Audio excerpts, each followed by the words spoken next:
पूज्य मुनि श्री चरणों में बारंबार नमोस्तु नमोस्तु नमोस्तु।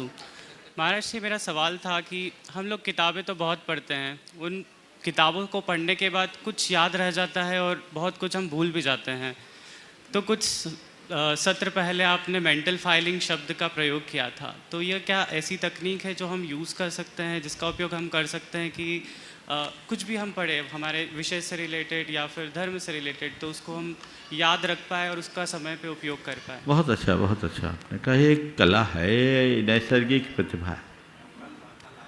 मैंने अपने जीवन में इसका खूब पालन किया है और मैं मानता हूँ जिसकी मेंटल फाइलिंग या फाइलिंग किसी की भी फाइलिंग जितनी स्ट्रांग होती है वो उतना ज़्यादा उसका परफॉर्मेंस उतना अच्छा होता है, क्योंकि हर बात में उसकी प्रेजेंसी रहती है।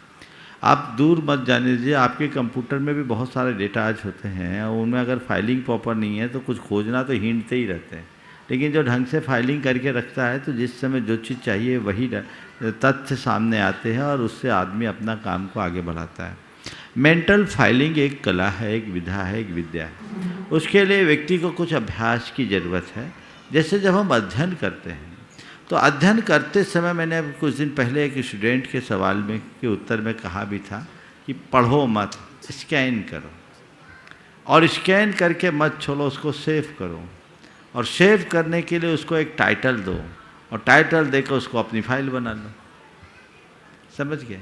तो चीज़ें माइंड में यत्र तत्र रखोगे तो वक्त पर काम नहीं आएगी, और चीज़ों को व्यवस्थित तरीके से रखोगे तो वही बात उभरेगी जो उभरना है।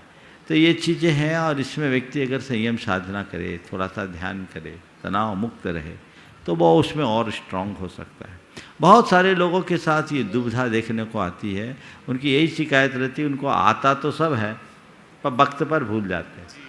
तो वक्त पर भूल जाना तो आना ना आना से कोई मतलब नहीं। कहावत है, कंठस्थ विद्या अंतस्थ धनम। कंठ में विद्या हो, अंटी में धन हो तो काम का, नहीं तो कोई काम का नहीं।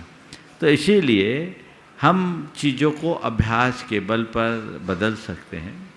भावना योग इसमें बहुत बड़ा सहायक बन सकता है। लोगों की स्मरण शक्ति भी उससे बढ़ती है और मन व्यवस्थित होता है।